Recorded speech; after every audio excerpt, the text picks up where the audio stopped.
So we finally made it to chapter 24, Understanding VPN Connectivity, the last chapter in the book.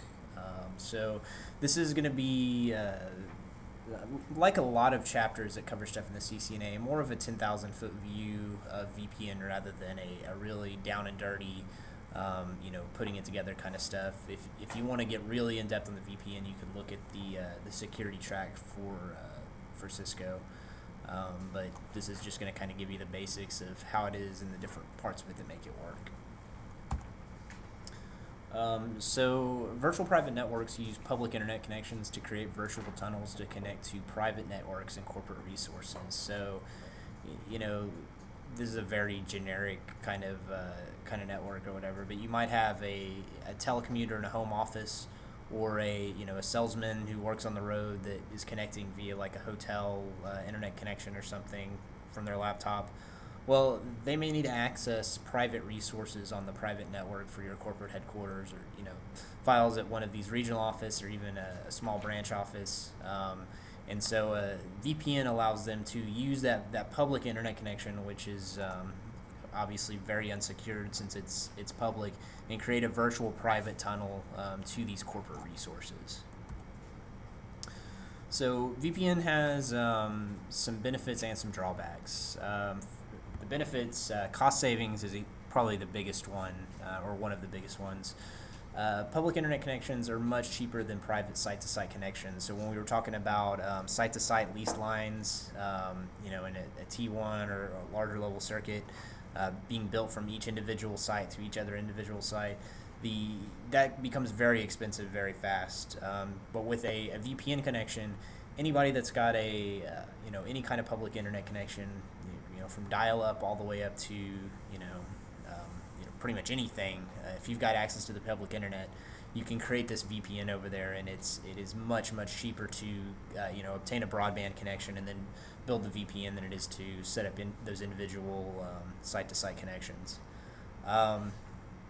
Remote access connections, without VPN, remote workers and telecommuters would generally be limited to dial-up for private line connections. That was a really old way of doing that, where say you've got a headquarters set up and you've got a couple of teleworkers that need to get into it.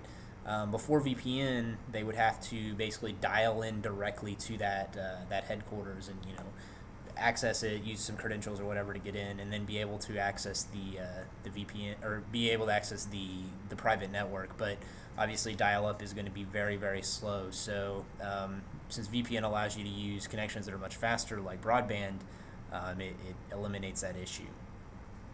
And then scalability. New locations can be added without significant infrastructure changes, since you're not having to get a lease line, a T1 or whatever it may be. Often takes in excess of 2 months to set everything up and get stuff flowing. With this, you can just get any kind of internet connection. I know a lot of broadband providers can get you something depending on where you're at within the week that you call to order services, and then you just have to build a VPN over that, which if you've already set up VPN for the majority of your network, adding one more location on there that already has a public internet connection is very easy. So the drawbacks, one of those is higher overhead. Because the encryption involved, lines using VPN have more overhead, which can impact bandwidth, memory, and CPU utilization and delay. So like for IPSec to work, a certain portion of the data that's traversing is tied up, just in setting up IPSec. So it's going to add delay to that. So if you're trying to use VoIP or something like that to voice or video services, there's a good chance that you're going to have some delay on that impacts you negatively. And then the router itself, CPU utilization and memory are going to be impacted because they're having to build that tunnel and keep that and traverse that. And then of course bandwidth. If you're using 100 bytes of you probably won't be quite that much, but 100 bytes of each packet is dedicated to IPSec. That's a good portion of your bandwidth that's being taken up by that. Varying service levels. Many broadband internet connections have little guarantee on service level. So although it is very cheap and easy to get a broadband connection, For the most part, they're just they don't really offer much as far as service level agreements. It's kind of like, you're probably going to get connected, but as to what speed you're actually going to be able to connect to at certain times, there's virtually no guarantee on most broadband services for that. So if you've got applications that require a certain amount of bandwidth at all times, broadband may not be your best option. And then security considerations. IPSec is actually, if set up correctly, is very secure, but although encryption and authentication are used, you're still sending data over public networks. So most corporations are going to be fine with that because, as I said before, you're using a number of encryption and authentication standards to keep it private.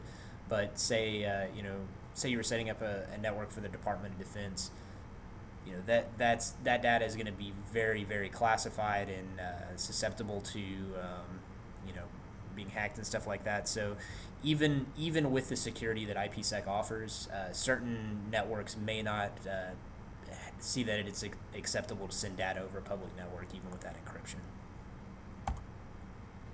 There's two types of VPNs that we'll talk about. The first is site-to-site VPNs. This is a permanent or semi-permanent connection between two sites, frequently replacing private line WAN connections. It creates a tunnel through the public internet, and the internal hops are invisible to the user. So, very basic drawing of this. You got a site on one end, another site on the other. They both have broadband connections connecting to the public internet, and then you have the VPN tunnel built between them. What's up? Oh, I thought you had a question. So the other type is remote access VPNs, and this comes back to when we were talking about teleworkers and on-the-road salesmen, that kind of thing. They're needing to connect to the internet from hotels or from their homes. It typically involves VPN software on a laptop that requires credentials to bring up the connection. This can also include SSL VPN connections, which we'll kind of talk about here in a second. So the general difference between these two is when I think of site-to-site VPN, I think of a router. Let's assume Cisco equipment, since it is a Cisco course. Let's say a Cisco router on each side of that, and the Cisco routers on each side are building that VPN tunnel between each other.